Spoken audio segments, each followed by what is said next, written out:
In this experiment we are doing digital triggering circuit for a single phase control rectifier and AC voltage controller. So here our aim is to study the triggering or the firing of the SCR using the digital technique.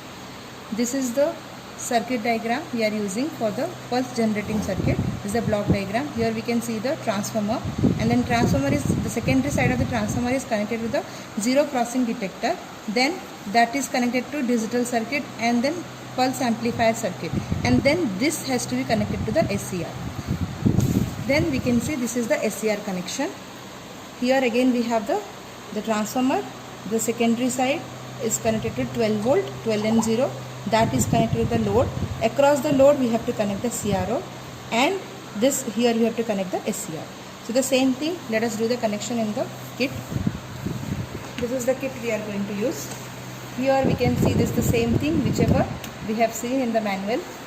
Zero crossing detector, but this connection is missing. So let us give one connection here so that zero crossing detector will be connected to the digital circuit, and also one more connection is missing over here. This is a digital circuit. This also we have to connect. Then from the pulse amplifier isolation circuit we have to connect to the SCR according to our circuit diagram in the manual. So let us connect this gate to gate of the SCR, these two. Then cathode to cathode of the SCR. So now this is connected to the SCR. Now we have to connect from SCR to the load. We can see this point and this point has to be connected so that this SCR will be connected to the load. And the primary side of the transformer is already connected. We can see here 12 volt is connected across this SCR, and this primary will be connected to the supply.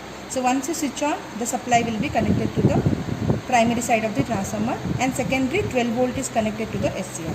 So now this connection is already connected. This is to the CRO. Channel 2 I have connected. So this channel 2 is connected across this load. Now once we switch on the kit and we switch on the CRO, we can see the output over here. So now let us switch on this.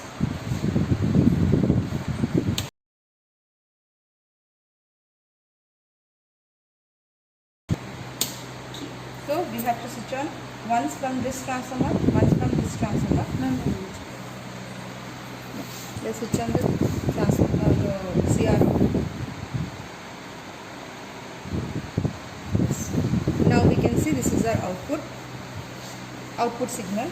Here we have the firing angle control knob. Once you control from here, we can see the firing angle is increasing or decreasing. Now I am increasing the firing angle, and here I am decreasing the firing angle. So according to our aim, we need to fill this tabular column. In this tabular column we have the beta, then alpha, then VL load and VTH. VL is the across the load what is the voltage that will be connecting through this multimeter. Through this multimeter will be check the voltage over the across the load, and the theoretical value VTH will be finding by using this formula. VTH equal to Vm by 2 pi 1 plus cos alpha. And what is Vm? Vm is the maximum voltage, that is root 2 times the source voltage. And how much is the source voltage? Source voltage is the 12 volt we have connected. So we have to write 12 into root 2. That will be your Vm.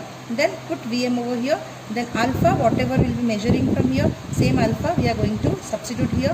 Then we can find the VTH voltage, that is the theoretical voltage across the load. The practical voltage and theoretical voltage, these two has to be verified. That we should see this approximately it is same. Then we have to plot this graph. This graph will be alpha versus VL.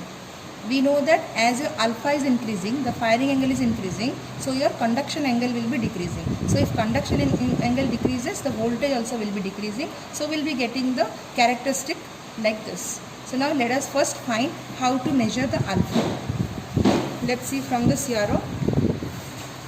Here we can see this is the alpha. So first what we have to do, we need to check from here this point to this point. That is one complete cycle. One complete cycle we know it is 360 degree. So let us find for one complete cycle how many number of divisions.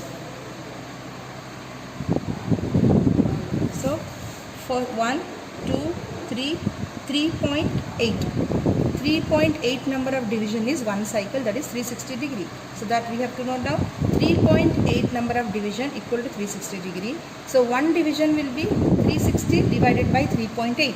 Then we need to find how much is this firing angle. So we can see this firing angle directly.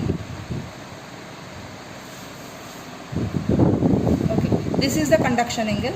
This is where the signal we can see, that is the conduction angle. First let us find the conduction angle, then 180 minus conduction angle will be the firing angle alpha. So conduction angle is how many number of division? 0.8 division. So now for 0.8 division, 360 by 3.6 into 0.8.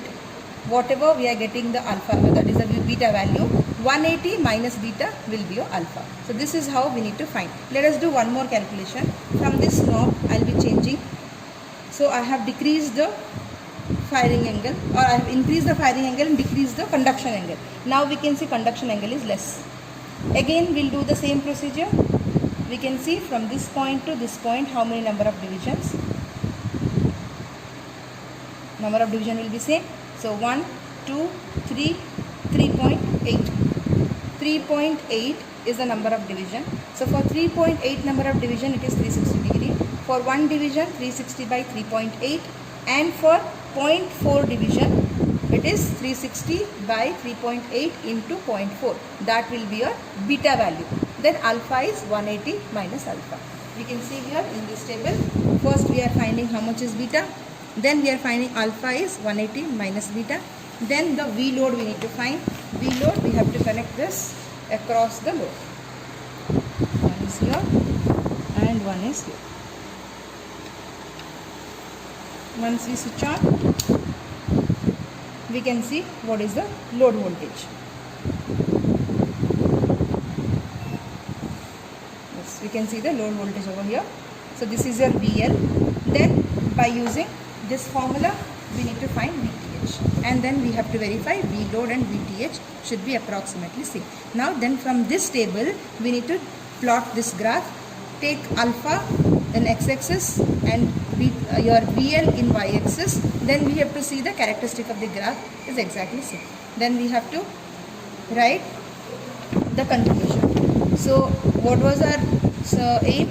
To study the triggering or the firing of SCR using digital technique. So now we have, by using digital technique, we have studied the firing of the SCR, and through this graph we can conclude this experiment.